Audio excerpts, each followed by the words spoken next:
Greetings, I'm Blender Boy. Yeah, that's right, you weren't expecting a voice like this now, were you? Today I'm going to be doing a tutorial of Blender for FNaF Artist as a beginner. Let's get into it. So first off, you're going to start off with this point light, this camera, this cube. Left click to select, simple as that. Up here's your different axes, you can left click on those and move around. Use the middle mouse button to also move around, and you can use shift, I don't know the name of it, but this squiggly line, you press them in unison or together and you'll be able to move around like this. WASD to move, hold shift to speed up, as simple as that. 1 on the numpad to go into front view, 3 on the numpad to go into side view, 7 to go to top view. And all the rest are just for like moving around. Alright, that's all you need to know for movement, really. So let's get into it. Press 1 on the numpad. And what you usually do, and 0 to go into the camera view. Up here is your different viewports. There's the wireframe, which just shows you the basic outline. Solid view, which is just the solid material. Texture view, which will take a bit to load. There you go, that's the texture view. Up here is the shader view, which will show you with the lighting. You see, this will all go a lot quicker depending on your GPU. Like if you have an RTX, it will go really fast. It really depends on your graphics card. I don't have the best graphics card, so it's a bit slow for me, but that's okay. You mainly want to stay in solid view. The hotkey or the shortcut is just Z to go to any of these. You click or hold Z, and you left click on which one you want to go to. So I'm just going to go into that.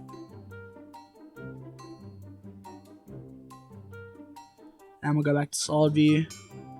Simple as that. And one more thing, if you press 0, you can also do shift and the squiggly line to move around in the camera. That's how you move your camera. And if you don't want to do that, while you're moving, right click to go back to where you were before, left click to set it in place where you want to be. That's all you need to know for your basic stuff. You don't really need any of this stuff, so to select all of it, you press A, and to delete it, you press X, and the delete option will show up. Or, you can right click, come down here and press delete. Now, that's just the basic stuff you need to know.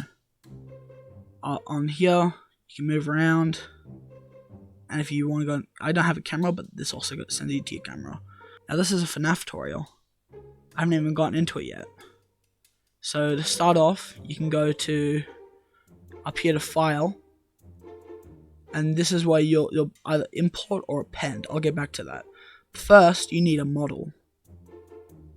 You can find your best FNaF models on websites like DeviantArt, and yes, I know DeviantArt is a very gross place and you don't really want to be there, but believe it or not, you can actually find some really good models on here. You can see this is done by UFMP, Ultimate FNaF Model Pack. I'm guessing that their name down here actually stands for Ultimate FNaF Model Pack and DeviantArt. I'll leave a link to their Discord in the description. Yeah, there's nothing a lot really to it. If you want to download it, it's just down here. You can get it for Blender, Cinema 4D, and SFM. There's lots of different links here, so I'll just jump into it. You go into Google Drive, and you just press the big blue download button. You'll see it. Once you're back in the Blender, you go back up to File, and I told you I'll get back to this. Import is just for if you get a model from Sketchfab or something, there'll be many different options there. The two main options, or three I guess, is FBX, GLTF,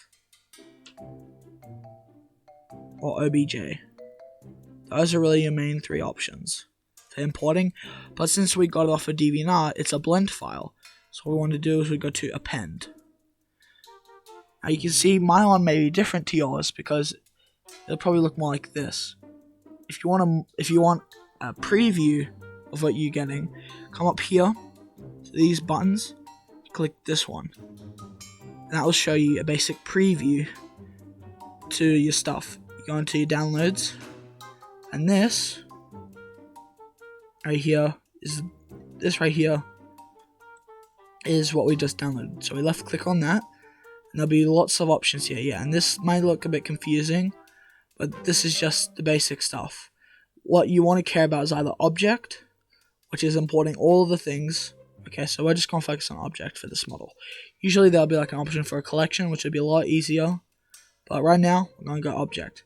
Again, you're going to press A to select all. You come down to this button and press append. And we wait.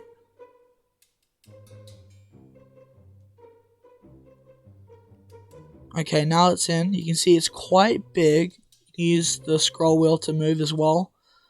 So what we're going to do is we're going to press S to scale. We're going to move our mouse in. Just going to zoom back in. And I'm going to press 1 on the numpad. And we'll press G to grab. You can move it along any axis. If you want to move it along a specific axis, you press Z, the Z axis. Move it up and down. X for the X axis. To move it along the X axis, side to side. And again, right click to put it back in the original position. I'll press 3. And grab it against the Y axis is to move it forward and backwards.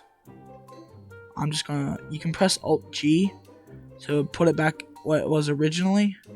But I wouldn't do that because I might mess up some of the stuff. To undo, you just do Control Z. I'm just gonna grab, put it down here, zoom in, grab against the Z axis, scale, grab against the Z axis again, grab against the X axis, and there we go. So this is our model. And we can select one of the objects. This is what I do to set my camera. You can see that little orange dot. That is the origin of the object. Now to add something into your scene, you do Shift A, and there are two main options. Mesh. If it's tabbed a solid object, you can add a monkey head, a cube, a sphere, or a curve, which is a little bit more complicated. Or you can add in a camera. Now, you see that like red circle right there? That is, I don't know what it's called, but that's where, whatever that is where you're going to spawn in your objects. To put it in a specific place, you gotta set it to this origin. So you press Shift S. You can either set it back to the world option, which is where it is now, or you can put it where it's selected. Now put it right at the center of the origin of the object. Now that's there, you can press Shift A, add a camera, and press 0 to go into it. You can see it's at a weird spot. If I move out, yeah, you can put it in some, yeah. If you want to put it in a specific spot, if you want to put it on the front version, like on your front view, or your side view, depending on what direction you're facing, it's going to put it in that direction. Facing that direction. So I want to put it in the front view. And again, you press 0 or this button. Again, that's on the numpad. Shift and squiggle line to move. And you can put it further away or closer. I'll put it closer. And you can see the shape of the camera is a bit different to what you'll think. If you want to change it, that's the default setting. If you want to change it, come up to your options on the side. You come up to this one, the output properties. And here will be the resolution. You can either left click to put in a number, or you can use the slider, left click and drag. And that will change it. Right click to put it back. I like to put both of them at 180. 1080. And that will put it at a cube. Like a square shape. And you can put it further back. You can also press Q and E to go up and down. And if you come down to the camera here, you can set the focus length, which will give you a better look. You can put it the more further away, and the higher the focus length, the more flat it will look. If you want it to look more organic, you can put it closer. That actually looks pretty good. If you don't want to see all the lights, that's what these are. These are sunlights. If you don't want to see those, come up here to this button and click it. That will show you without the grid, without anything. If you don't want to see, you'll see that little dot from the light. If you don't want to see that, you press this button. That also gets rid of your side panel. So I'd recommend keeping that on. But if you just want to get rid of all the stuff in the way, you press that button. If you want to get back, just click it again. Now these are all lights. So if I go into my camera and go into shader view, you can see that's what it looks like with all the textures. This may be an issue for you depending on what version you have. If you have the latest version, most models are made for later versions, like the best ones you'll find. So it depends on what version you're on. This one was made for, I believe it was 2.9. I'm currently on 3.2. And that's an issue you may face. It won't come with textures. That was just a basic way to show you. This is just a basic tutorial. So find your model. This doesn't have the best textures. Well, it does, but it won't show up for me because I don't have a thing. I don't have the right version. Up here you can see you have, that is your selector, your like cursor. So if you left click and drag, you'll see it creates a box, and whatever's in that box it'll highlight. If you want to change the shape of it, you press W. Now it's a circle, and this is any shape. You can go around and select all these shapes, or you can just, and the final option is just like a grab tool, left click and grab. But the default will always be a cube. So what you want to do is you just want to get rid of all these lights because they're kind of in the way. Okay, so that's all the lights gone. Now this is the armature. Press grab, and since this is linked to the model, if you move the armature, that will move the model. And that's actually how animation works.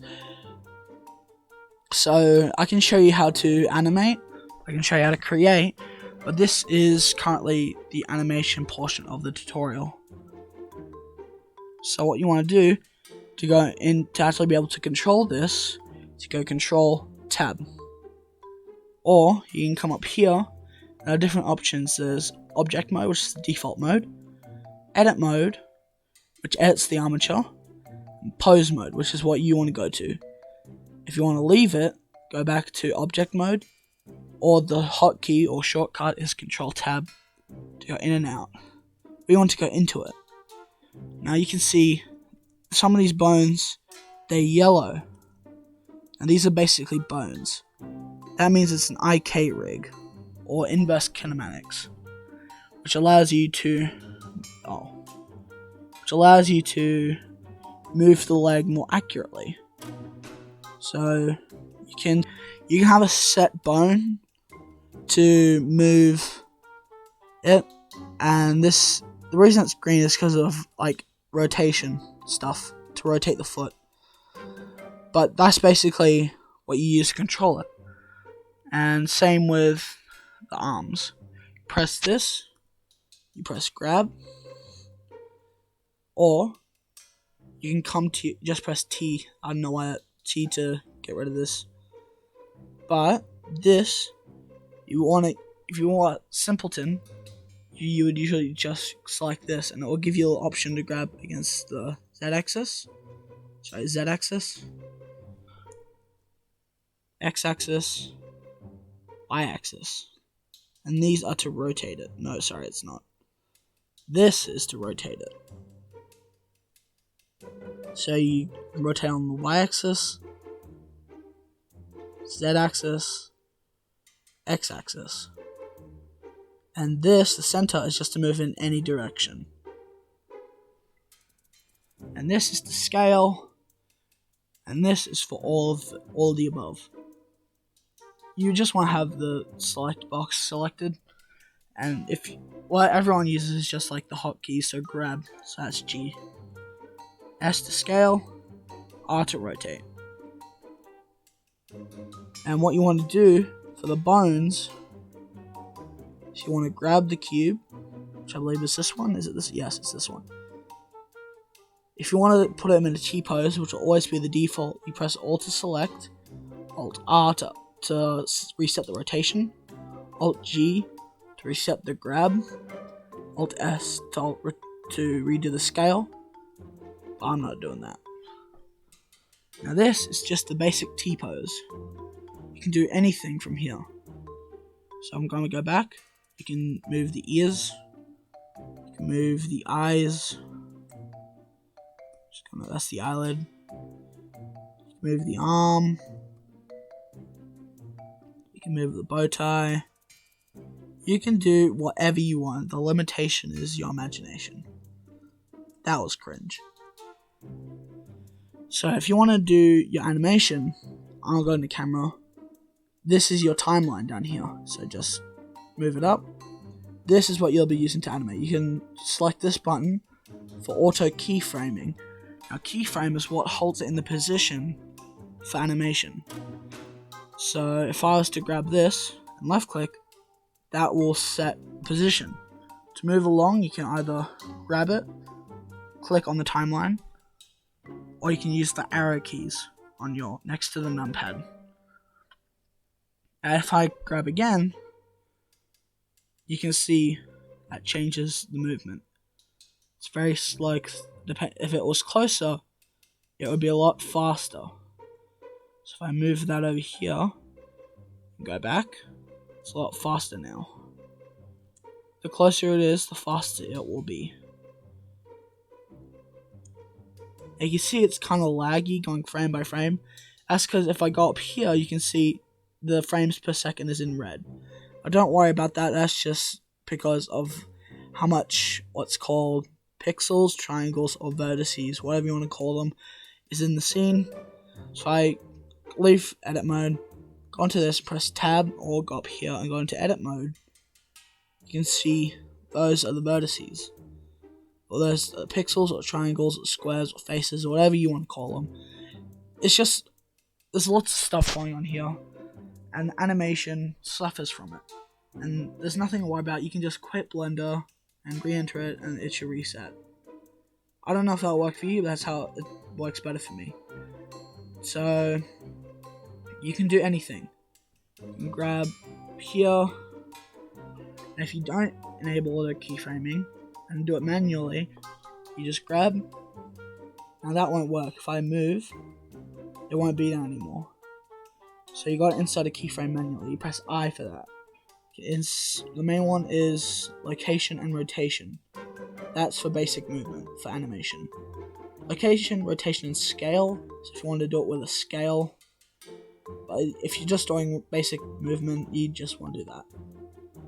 Some people, when they're starting off, it's easier to do auto keyframing. That's what I did when I first started.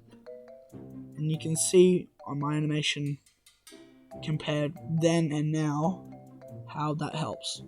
So it depends, if it's just easier when you're first starting off. So you can see that's the basic movement. You can do anything with this, anything at all. I can create a basic animation or not, because I'm lazy. If you want to, actually once you're done with the animation, this is my animation, this is what it would look like. That's what it would look like. Once you're done, you come over here, back to output properties. That's your resolution. This is your frames per second. Like, depends on how fast or slow it is, and the smoother it goes. This is the same as this. This is what, so it's like the start frame, so I can set that to 10. And that will start over here instead of 1. And if you look down here, that's the original keyframe, and now it starts over here. So if I go back, it starts there now. If I set it to 1, it starts over there. Same with the end frame. You can do whatever you want. You can do it over here or over here. Just use the slider, or you can type in a number manually. I'm just going to do 100. What you want to do is you want to select where the output goes by clicking this folder. You can go to your desktop, or your documents, or your videos. If you have audio to go with this, I'm just gonna quickly select my documents. That's really why you should keep it, or any other file depending on where you want it. You will change this PNG to video, which makes stuff a lot easier. Come down to encoding, select this. Mainly want to keep it on MP4, MPEG4, and come down here. If you have audio, you want to keep it on any of these, like AAC. But the main one that's supported on what I'm pretty sure is all versions is MP3. So you want to keep your audio in MP3. Your encoding on the video, you want to keep it on MP4. Keep file format on the video. This is where you select the location of where the video goes. Start and end frame. Your resolution in frames per second. That's basically all you need to worry about in this tab. Now this is what gets fancy. You can add ambient occlusion for more shadow, bloom for more lighting. That's really all you need to worry about for lighting and shadow. And if you really want to get fancy, you can change the render engine from Eevee to Cycles. The Cycles has ray tracing, and that will make everything look a lot better. I'm not actually going to render anything, because I'm on a different version. The textures won't load, and everything will just look really weird. Plus, if I go into shader view, I now have no lighting. If you want to change the color of the background, you go to World Properties, come here, and change it to black, or bright white. But grey and black is what I would recommend. If you don't want it, if you want the strength of the lighting, which is basically like just the color, again, you can change the strength slider. And that's all you really need to worry about. If you want animating, I'd recommend keeping in the solid view, because it's just easier to animate, and it would keep your frames per second the way you'll like it. So that's all you really need to know for animation. For audio, you could open up a new window by coming up to the corner of your screen till you see that little mouse turns into a different icon. Left click and drag. Sorry, right clicked by accident.